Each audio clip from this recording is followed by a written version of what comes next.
जो प्री के सब्जेक्ट्स हैं उनमें कौन कौन से टॉपिक सबसे ज़्यादा हैं। तो अगर आपको भी मैक्सिमम स्कोर करना है तो आपको क्या करना है, और ये क्लासेस हमारी शुरू हो रही हैं आप सबके लिए सिर्फ और सिर्फ यूट्यूब पे बिल्कुल फ्री में। प्रिपरेशन करनी है वो कट ऑफ के अकॉर्डिंग नहीं करनी है। Hello everyone, welcome to the platform agriculture वाला।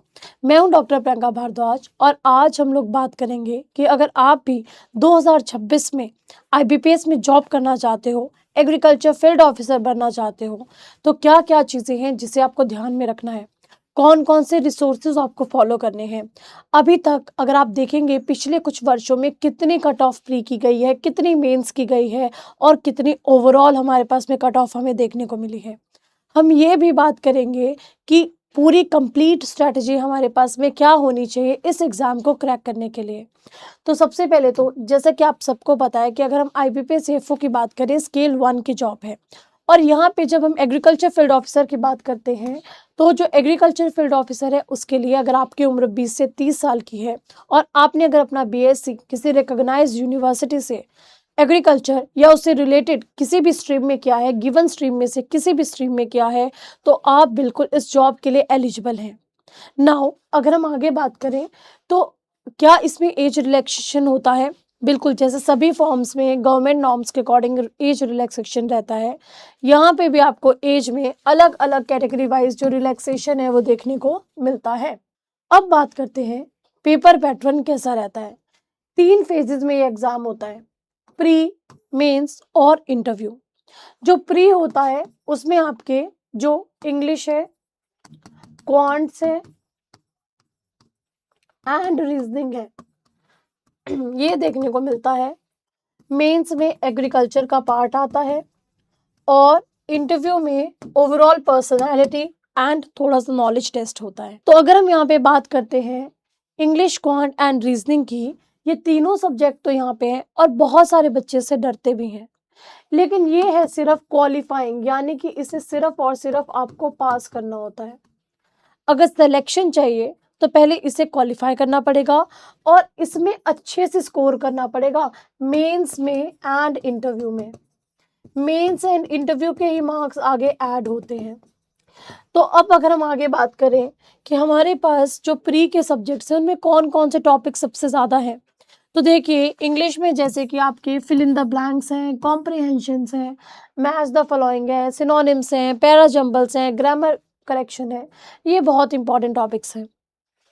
रीजनिंग में सिटिंग अरेंजमेंट देखो, पजल अरेंजमेंट देखो, यहाँ से ब्लड रिलेशंस, यहाँ से मैक्सिमम क्वेश्चंस आपको देखने को मिलते हैं। इसके अलावा machine output, order and ranking, distance, relation, इन सब से क्वेश्चंस आते हैं। क्वांट्स में आप देखोगे percent, time, work, probability, profit, loss, average, quadratic equation, number system, इन सब से हमें क्वेश्चन देखने को मिलते हैं। तो सबसे पहले तो ना जो यहाँ पे क्वांट्स होता है और रीजनिंग होती है ना, ये आपका फुल यहाँ पे वेटेज मिलता है इसका, जबकि इंग्लिश का वेटेज ना हाफ हो जाता है। वो कैसे? जब आप प्री का एग्जाम देते हैं तो प्री के एग्जाम में इंग्लिश के क्वेश्चंस 50 आते हैं, लेकिन वो 25 मार्क्स का होता है। रीजनिंग में 50 का, 50 मार्क्स का, 50 क्वेश्चंस क्वांट्स के, 50 मार्क्स के। आपको इसे ना अलग अलग से क्वालिफाई करना होता है, ये अलग क्वालिफाई, ये अलग क्वालिफाई, ये अलग क्वालिफाई, और एक ओवरऑल भी क्वालिफाई करना पड़ता है। तो अगर आपको सेपरेटली तो इसको क्वालिफाई करना ही है, लेकिन अगर ओवरऑल भी क्वालिफाई करना है ना, तो आपको इन 2 सब्जेक्ट्स में बहुत अच्छे से कमांड बनानी पड़ेगी। इनमें बहुत अच्छा स्कोर करो ताकि आपका जो ओवरऑल कट ऑफ है प्री का वो निकल जाए, क्योंकि प्री निकालने के लिए ये 2 सब्जेक्ट्स में आपको अपना मास्टरी करनी पड़ेगी, तब जाके आपका प्री क्वालिफाई होगा। नाउ अब अगर हम आगे बात करते हैं तो 40 minute 40 minute 40 minute sectional wise यहाँ पे टाइम मिलता है और टोटल टाइम देखें तो 120 मिनट। नेक्स्ट बात करते हैं कौन कौन से स्टूडेंट इसकी तैयारी करते हैं।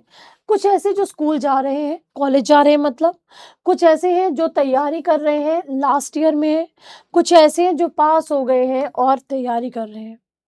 तो जो ना लास्ट ईयर में है या जो कॉलेज में अभी जा रहे हैं, उन बच्चों के पास में ना 2 ऑप्शंस होते हैं।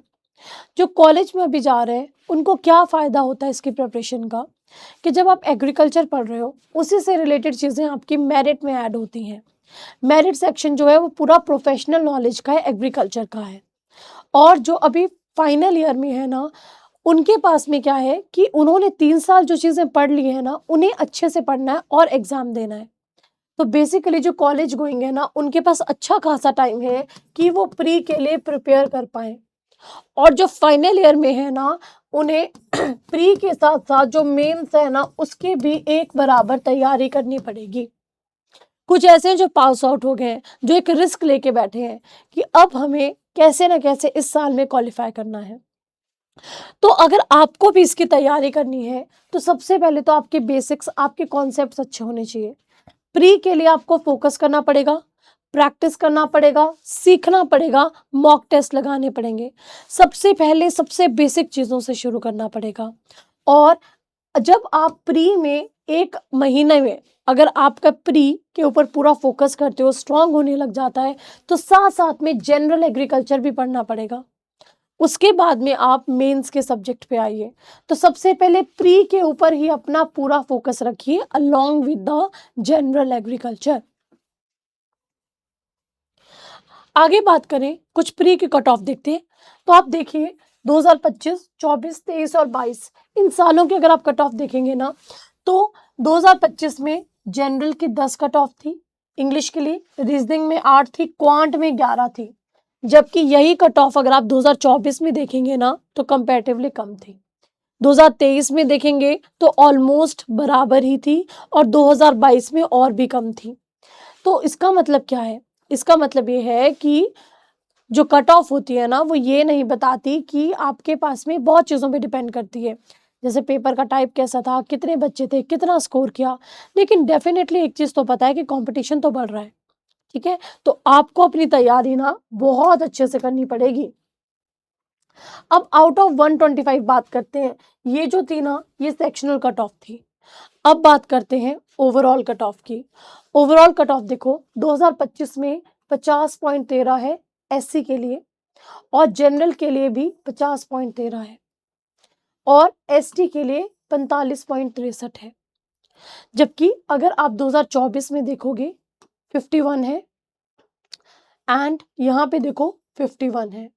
2023 में 36.88, 36.88, ठीक है? तो 17.75, ठीक है? नाउ हम क्या सीख सकते हैं यहाँ से कि देखो यहाँ पे भी कॉन्टिन्यूसली आप देख रहे हो ना कि प्री की कट ऑफ भी आउट ऑफ 125 भी हमें यहाँ पे देखने को मिल रही है ओवरऑल कट ऑफ। तो यानी कि कंपटीशन तो डेफिनेटली यहाँ पे ज़्यादा है। अब हमें क्या करना है? अब जानते हैं तैयारी कैसे करनी है। सबसे पहले तो आपको एग्जाम पैटर्न पता होना चाहिए और सिलेबस पता होना चाहिए और उसका वेटेज पता होना चाहिए। इंग्लिश है, क्वांट्स है और रीजनिंग है, इसे अच्छे से प्रिपेयर करना है। प्रोफेशनल नॉलेज है एग्रीकल्चर। एग्रीकल्चर में देखोगे एनिमल हस्बेंड्री के बहुत क्वेश्चंस आते हैं, एग्रोनॉमी के, सॉइल के, हॉर्टिकल्चर के, पैथो के, एंटो के, सीड के। तो ये सारे जो मेजर सब्जेक्ट्स हैं ना, कोर सब्जेक्ट्स जो हैं, इन सब पे अपनी पकड़ बना लेनी है। और इसके अलावा करंट अफेयर से, स्कीम से बहुत सारे क्वेश्चंस आपको देखने को मिलते हैं। मेंस की कट ऑफ देखोगे तो देखिए 2025 में 33.5 है और एससी एसटी की देखोगे 30.25 और 28.25 है, ये 60 में से है। 2024 में 17 और 12.5 है। ये पेपर पे भी डिपेंड करता है। जैसे इस साल अगर आप देखोगे 2025 का पेपर, तो कंपैरेटिवली उसकी जो लैंग्वेज थी वो एज कम्पेयर टू जो पहले के पेपर हुए हैं उससे अच्छी थी, ईजी थी थोड़ी सी, है ना, मॉडरेट फॉर्म का पेपर था, इसीलिए कट ऑफ इतना ज़्यादा गया है। जबकि 2024 में बहुत कम गया है, 2023 में 29 गया है, 27 गया है। जब आप एक बार प्री क्वालिफाई करते हैं, आप मेंस के लिए एलिजिबल हो जाते हैं। मेंस की कट ऑफ क्वालिफाई करते हैं, आप इंटरव्यू दे सकते हैं। लेकिन अगर आपको भी इतने मार्क्स लेने हैं, इससे ज़्यादा मार्क्स लेने हैं, तो कैसे आपको प्रिपेयर करना है और कौन कौन से रिसोर्सेज हैं जिसे आपको फॉलो करना है। ओवरऑल कट ऑफ देखें एक बार इंटरव्यू के साथ। तो देखो ओवरऑल कट ऑफ अगर आप देखोगे 2025 में 70.33, 67.33, देन 69, देन 61, देन 59 और बाकी भी आप ट्रेंड दे सकते हो कि आपको किस तरह से कट ऑफ यहाँ पे देखने को मिल रहा है। तो ओवरऑल अगर आप 100 में से देखोगे ना, तो अगर आपको भी मैक्सिमम स्कोर करना है तो आपको क्या करना है? सबसे पहले तो मेंस के लिए ना आपको ऑथेंटिक सोर्सेज को फॉलो करना है। अगर आपके पास अच्छा खासा टाइम है तो अच्छे से अच्छे बुक्स को पढ़िए, अपने कॉन्सेप्ट्स को क्लियर करिए। कौन कौन सी बुक्स हैं, कौन कौन सी चीज़ें फॉलो कर सकते हो? सबसे पहले जनरल एग्रीकल्चर की नीमरा सुंदा बुक, इसको अच्छे से पढ़ लीजिए। एक और बुक है हमारे पास एग्रीकल्चर एट अ ग्लांस। इसके अलावा अरुण कात्यायन की जो बुक्स आती हैं, 2 वॉल्यूम आते हैं, वॉल्यूम 1 वॉल्यूम 2 एग्रीकल्चर के लिए। इसके अलावा एग्रोनॉमी के facts and competition, agronomy treatise, animal husbandry की क्लास 12th की बुक, इन सारे बुक्स को आप रेफर कर सकते हो अपने एग्जाम के लिए। इसके अलावा अगर हम बात करते हैं तो सॉइल साइंस की जो बुक है, सॉइल साइंस ट्रीटिस, इसे फॉलो कर सकते हो। दिलीप कुमार दास की जो इंट्रोडक्टरी सॉइल साइंस है, इसे फॉलो कर सकते हो। इंसिडेंट हॉर्टिकल्चर को फॉलो कर सकते हो। एमसीक्यूज इन हॉर्टिकल्चर, भरत सिंह की बुक है, इसे फॉलो कर सकते हो। प्लांट पैथो के लिए आप आर.एस. सिंह की बुक को फॉलो कर सकते हो। डिसीजेस के लिए भी आर.एस. सिंह की बुक को फॉलो कर सकते हो। एंटोमोलॉजी के लिए इंसेक्टा की बुक फॉलो कर सकते हो। और एक्सटेंशन एजुकेशन के लिए इंस्टेंट एक्सटेंशन एजुकेशन की बुक को फॉलो कर सकते हो। ये सारे वो ऑथेंटिक सोर्सेज हैं। अगर आपके पास में अच्छा खासा टाइम है तैयारी का तो इन सारी बुक्स को पढ़िए। जेनेटिक्स एंड प्लांट ब्रीडिंग के लिए अगेन फुंदान सिंह की बुक है, बी.डी. सिंह की बुक है, इसे फॉलो कर सकते हो। सीड साइंस एंड टेक्नोलॉजी के लिए आर.एल. अग्रवाल की बुक को फॉलो कर सकते हो। लेकिन अब कुछ बोलेंगे मैम फ्री रिसोर्सेज भी बता दो, तो देखिए आईसीआर की जो ई एग्री नोट्स है ना, वो बिल्कुल फ्री है। टीएनयू के जो नोट्स हैं वो बिल्कुल फ्री हैं। यूट्यूब पे भी आप एग्रीकल्चर वाला पे जाओगे, हमारी एग्री संकल्प सीरीज है, वो भी बिल्कुल फ्री है। तो आप इन रिसोर्सेज को भी फॉलो कर सकते हो, ये सारे फ्री रिसोर्सेज हैं। इसके अलावा अगर आप चाहते हो कि एग्रीकल्चर वाला की तरफ से भी आपको हेल्प चाहिए तो बिल्कुल पीडब्ल्यू ऐप पे जाना। पीडब्ल्यू ऐप पे आप देखोगे हमारा अपना लाइब्रेरी सेक्शन है। लाइब्रेरी सेक्शन में जितने भी सब्जेक्ट्स हैं ना, सबके कंप्लीट शॉर्ट नोट्स हैं। फाइनल टाइम रिवीजन के लिए, पढ़ने के लिए, इजी लैंग्वेज के लिए, इंग्लिश में हिंदी में दोनों भाषाओं में शॉर्ट नोट्स हैं। कुछ वीडियोस चाहिए, फ्री लेक्चर चाहिए, सारे फ्री लेक्चर्स यहाँ पे फैकल्टी के मिल जाएंगे आपको, और यहाँ पे आप चेक कर सकते हो। अगर आपको किसी और एग्जाम की तैयारी करनी है, कोई गाइड बुक देखनी है कि कैसा पेपर आता है, क्या पैटर्न रहता है, किस तरह से फॉर्म फिलिंग होती है, कब होती है, वो सारी गाइड बुक आपको यहाँ पे मिल जाएगी। तो जाइए पीडब्ल्यू के ऐप पे लाइब्रेरी को चेक करिए और मेहनत करिए। दूसरी बात, अगर आप चाहते हो कि मैम अब हमें ऐसा चाहिए कि कुछ ऐसे क्लासेस आ जाए ना जिसमें दमदार तरीके से सब कुछ कवर हो जाए, तो हमारे पास में 19 तारीख से हमारी क्लासेस शुरू हो रही हैं। और ये क्लासेस हमारी शुरू हो रही हैं आप सबके लिए सिर्फ और सिर्फ यूट्यूब पे बिल्कुल फ्री में। 19 तारीख से आप देखो हॉर्टिकल्चर शुरू हो रहा है, 19 तारीख से एग्रोनॉमी शुरू हो रहा है, 2 स्लॉट्स में आपके सब्जेक्ट्स होंगे। 5 तारीख से आ जाना, 6 तारीख से प्लांट पैथोलॉजी के लिए, और उसके बाद एंटोमोलॉजी के लिए, वैसे सॉइल के लिए।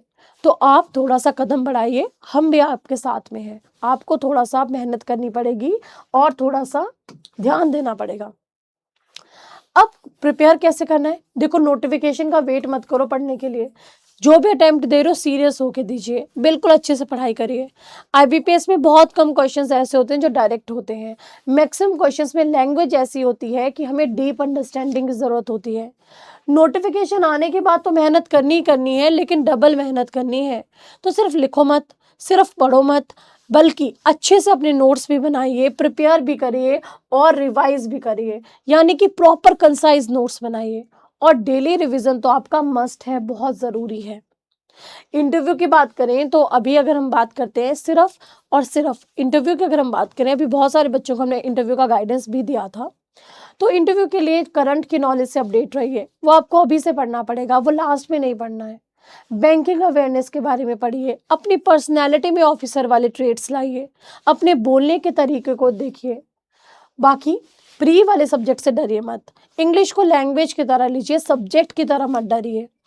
और कट ऑफ सिर्फ आपको ये बताने के लिए होती है कि क्या क्या ट्रेंड रहा है और किस तरह से कंपटीशन बढ़ रहा है, लेकिन हमें जो अपना एम है ना वो हाइयर रखना पड़ेगा, कट ऑफ पे स्टिक नहीं रहना है।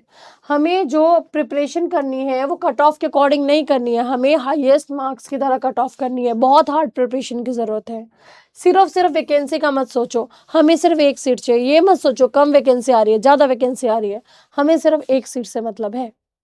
और अगर आप इस तरह से पढ़ेंगे ना तो डेफिनेटली आप क्वालिफाई करेंगे। देखिए, आप देख सकते हैं कि अगर आप टॉप स्कोर्स देखेंगे 2025 के 80.8 है, 2024 का देखेंगे 81.4 है, 2023 में 76.27 है, 2022 में 79 है। ये सारी चीज़ें आपके पेपर के लेवल बच्चों के ऊपर भी डिपेंड करती है, लेकिन हमें अपना एम हमेशा हाईयर रखना है।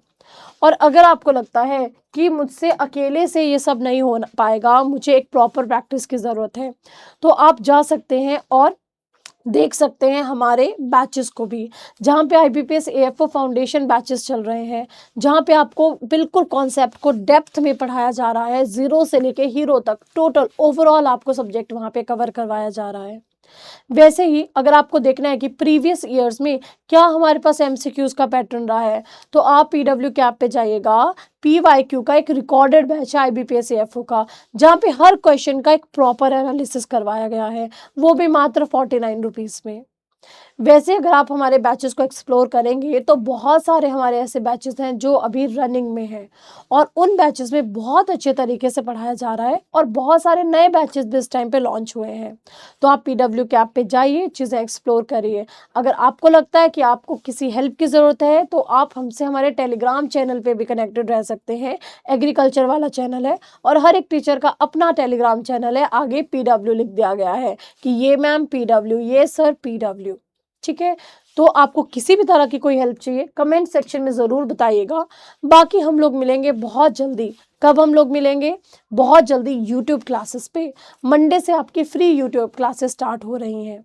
तो PW के ऐप पे जाइए, चीज़ों को एक्सप्लोर करिए, शॉर्ट नोट्स को देखिए, और अपनी प्रेपरेशन को और भी बेहतर बनाइए। Thank you so much.